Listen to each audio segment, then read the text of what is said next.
शिमला के जंगल में टूनी चिड़िया अपनी बेटी टुनटुनी के साथ रहती थी। टुनटुनी की माँ एक दुकान में काम किया करती थी। ऐसे ही एक दिन टुनटुनी की माँ काम से घर वापस आती है। उनकी बेटी टुनटुनी अपनी माँ से कहती है, माँ, आपने देखा है हमारा घर कई जगह से टूट गया है। इसकी मरम्मत करना बहुत जरूरी है। इसी बीच बारिश शुरू हो गई तो हमारा घर टूट जाएगा।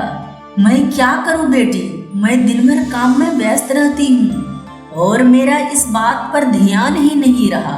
ठीक है बेटा, मैं कल अपनी साहब से कुछ पैसे उधार लाती हूँ। उसके बाद मैं अपने घर की मरम्मत कराऊंगी। तुम चिंता ना करो मेरी बेटी, तुम अपनी पढ़ाई पर ध्यान दो। उसके अगले ही दिन टूनी चिड़िया अपने साहब से कहती है, साहब, मुझे कुछ रुपए उधार चाहिए। मेरा घर बारिश में टूट गया है, उसकी मरम्मत करना बहुत जरूरी है। अगर दोबारा बारिश आई तो घर टूट कर गिर जाएंगे। अरे, मेरी दुकान पर उधार किसी के लिए नहीं है और ना ही तुम्हारे लिए है। और तुम एक बात ध्यान में रखना, दोबारा पैसा उधार मांगने से पहले अपना दूसरा नौकरी खोज लेना। बेचारी टूनी चिड़िया वहां से उदास होकर चली जाती है। अरे, मेरा साहब तो मुझे पैसे उधार भी नहीं देगा। अब मैं कैसे अपने घर की मरम्मत करूं? और ऐसे ही सोचते हुए टूनी चिड़िया शाम को घर लौट रही थी। तभी रात में तेज हवाएं चलने लगती है। अरे, अभी से तेज हवाएं चलने शुरू हो गई। मेरी टुनटुनी घर पर अकेली है। कहीं तेज हवा की वजह से मेरा घर टूट गया तो मेरी बच्ची का क्या होगा? फिर मैं कुछ नहीं कर पाऊंगी। मुझे जल्दी चलना होगा अपने घर। यह कहकर टूनी चिड़िया तेज हवा में ही अपने घर की तरफ रवाना हो जाती है। वह जाकर देखती है कि टूनी चिड़िया की घर टूट चुका था। टुनटुनी एक टहनी पर बैठी होती है। मम्मा मम्मा, देखो हमारा घर टूट गया है। मैंने तो आपको पहले ही बताया था। मम्मा, अब हम किसके घर मदद मांगने जाएं? बहुत रात भी तो हो चुकी है। तुम तो जानती हो बेटा, मैं कितनी मुश्किल से घर चलाती हूँ। और आज मैं जब साहब से पैसा मांगा तो उसने देने से मना कर दिया। माँ, चलो तेज हवा रुकने तक कालू अंकल के घर चलते हैं। टूनी और टुनटुनी तेज हवा में कालू के घर चले जाते हैं और कालू के दरवाजे पर आवाज लगाने लगते हैं। कालू भैया दरवाजा खोलो। कालू भैया दरवाजा खोलो, बाहर बहुत तेज हवाएं हैं। तेज हवा होने के कारण हमारे घर टूट गए हैं। हमारी मदद करो कालू भैया, दरवाजा खोलो। तेज हवा में मैं अपना घर का दरवाजा नहीं खोलूंगा। तुम कहीं और जाओ। और टूनी चिड़िया, मेरे घर भी इतना मजबूत नहीं है कि तुम दोनों की भी वजन सह सके। और ऐसे ही कालू कौवा दरवाजा नहीं खोलता। टुनटुनी चिड़िया और टूनी तेज हवा की ठंड के कारण से कांप रहे थे। माँ, रात को हम कहाँ जाएंगे? चलो चलकर उस पेड़ के डाल पर बैठ जाते हैं। फिर टुनटुनी और टूनी उस पेड़ के डाल पर बैठ जाते हैं।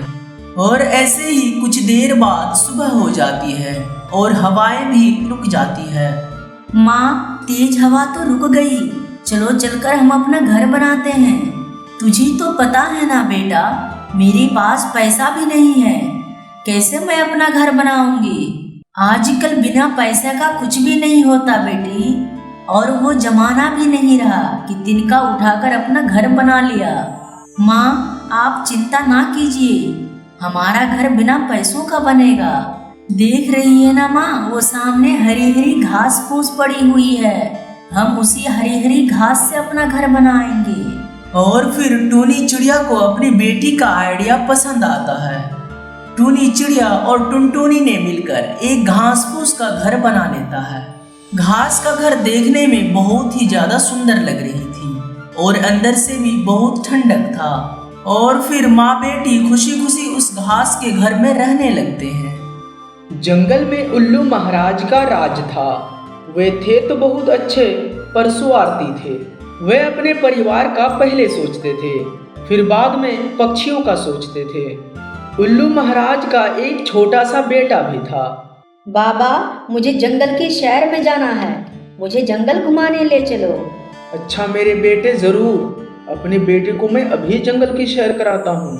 फिर उल्लू महाराज अपने बेटे को जंगल की सैर कराने ले जाते हैं और अपने बेटे को पूरे जंगल अच्छे से घुमाते हैं। बाबा बाबा, थोड़ी और आगे चलो, मुझे पहाड़ों को भी देखना है। अरे बेटा, पहाड़ों की जगह चीलों की है, वहाँ बहुत खतरा है, मत जाओ, मारे जाओगे। उल्लू महाराज चीलों से बहुत ज्यादा ही डरते थे। बाबा, हम ज्यादा दूर नहीं जाएंगे, बस थोड़ा सा ही आगे चलते हैं। उल्लू महाराज अपने बेटे के कहने पर पहाड़ों की तरफ चले जाते हैं। बस फिर क्या देखना था, थोड़ी सी आगे जाने के बाद फिर बड़ा सा चील आ जाता है और वे चील नन्हे उल्लू को पकड़ लेते हैं। अरे बाप रे बाप, ये क्या हो गया मेरे साथ? बाजू चील, छोड़ दो मेरे बेटे को, मेरा एक लौता बेटा है और मुझे माफ कर दो, मैं आज के बाद इधर कभी घूमने नहीं आऊंगा।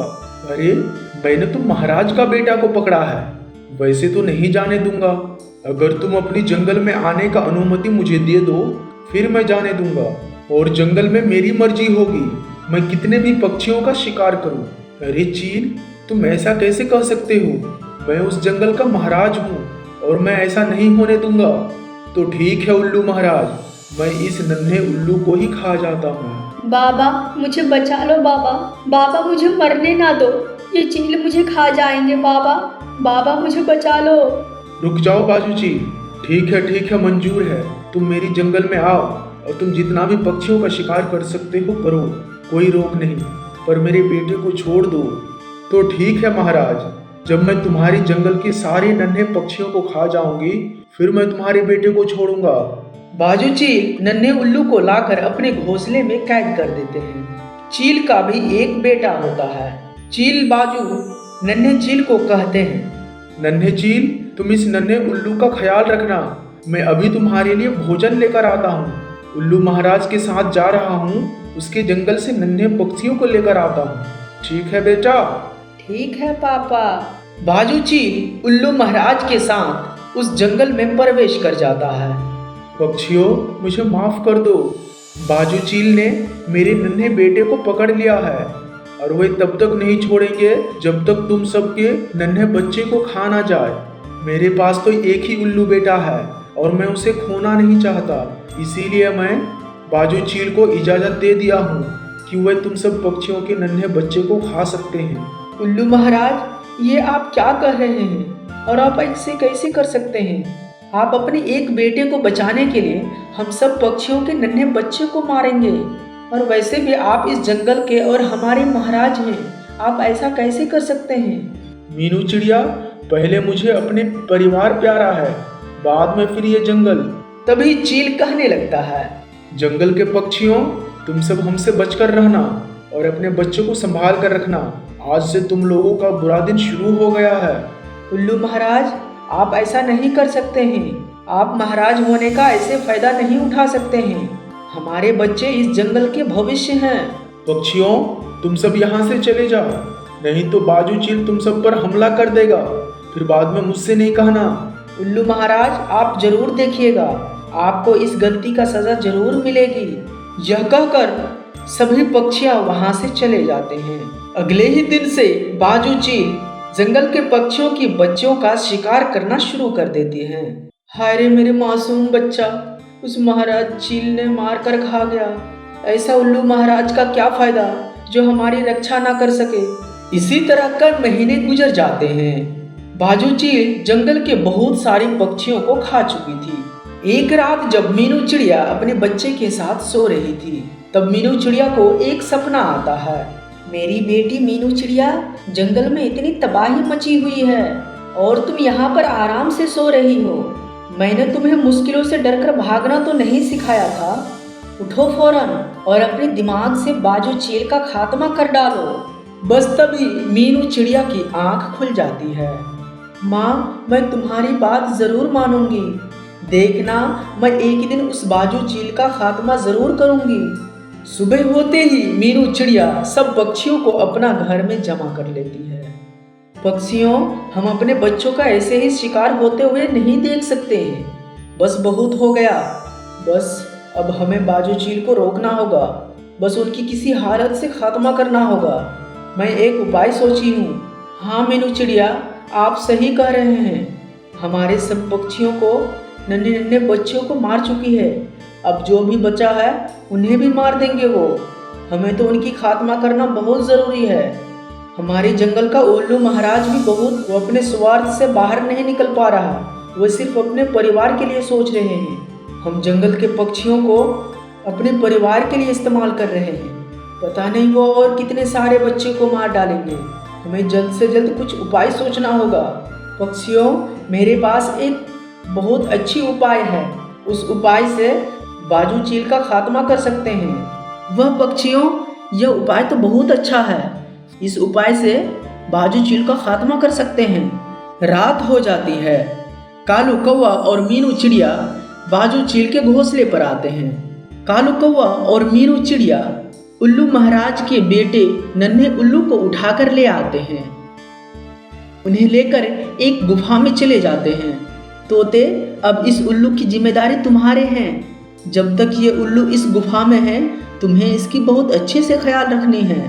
मीनू चिड़िया, तुम फिक्र ही नहीं करो। मैं इस नन्हे उल्लू को छोड़कर कहीं जाऊंगा ही नहीं। अगली सुबह हो जाती है। मीनू चिड़िया फौरन से उल्लू महाराज के दरबार में पहुंच जाते हैं। उल्लू महाराज, आपको पता है बाजू चील आपको कितने बड़े धोखे दे रहे हैं। चील ने तो आपके बेटे को कब का मार के खा चुके हैं और वे आपको धोखा दे रहे हैं। क्या बाजू चील ऐसा नहीं कर सकते? मैंने उसे पूरी इजाजत दी थी कि जंगल के किसी भी पक्षियों के नन्हे बच्चे को खा सकते हो, तो फिर उसने मेरे बेटे को क्यों मारा? अरे उल्लू महाराज, इसका जवाब मेरे पास नहीं है। आप जाकर बाजू चील से पूछे। ये तो वही बताएंगे ना वो मारकर क्यों खाए हैं। जब बाजू चील हमारा बेटा को मारकर खा ही लिए, तो अब डरना किस बात का? अब मैं अपना सैनिक लेकर जाता हूँ और बाजू चील को और उनके नन्हे बेटे को बंदी बना लेता हूँ। फिर उल्लू महाराज सैनिक लेकर बाजू चील के पास आ जाते हैं। बाजू चील, मैं तुम्हें अब नहीं छोड़ूंगा। तुमने मेरे बेटे को मारकर खा लिया। मैंने तुम्हें इजाजत दिया था, तुमने मेरे साथ धोखा किया। अब मैं तुम्हें और तुम्हारे बेटे को बंदी बनाकर ले जाऊंगा यहाँ से। नहीं उल्लू महाराज, मैंने तुम्हारे बेटे को नहीं मारा। ये तुम क्या कह रहे हो? न जाने कल रात को वो कहाँ चला गया, मुझे खुद नहीं पता उसके बारे में। तुम झूठ बोल रही हो बाजू चील। तुमने मेरे बेटे का शिकार कर लिया और अब तुम झूठ बोल रही हो। लेकिन अब तुम्हारा कोई बहाना नहीं चलेगा। मैं तुम्हें बंदी बनाने आया हूँ। बस यह कहकर बाजू चील और उनके नन्हे को एक पिंजरे में कैद कर लेता है। तभी सारी पक्षियां उल्लू महाराज से बात करने लगते हैं। मीनू चिड़िया उल्लू महाराज से कहते हैं, उल्लू महाराज, आपने तो बाजू चील को सबक सिखा दिया, अब आपको सबक कौन सिखाएगा? बस उल्लू महाराज, अब आपकी यही सजा है कि आज के बाद आप हमारे जंगल के महाराज नहीं, और आज के बाद आप हमारे जंगल में भी नहीं रहेंगे। हम सब पक्षी चाहते तो आपके बेटे को मारकर हम लोग बदला ले सकते थे, परंतु हम सब आपकी तरह स्वार्थी नहीं हैं। चलो उल्लू महाराज, अब जल्दी से अपने परिवार को साथ करो और इस जंगल से निकल जाओ, वरना हम पक्षियों से बुरा कोई नहीं होगा। और फिर सब मिलकर उल्लू महाराज के परिवार को जंगल से निकाल देते हैं। उल्लू महाराज को अपने किए का सजा मिल जाता है। दोस्तों, अगर ये कहानी आप सबको अच्छी लगी, चैनल को सब्सक्राइब कर दें ताकि इससे भी अच्छा वीडियो सबसे पहले आप तक पहुंचे। धन्यवाद।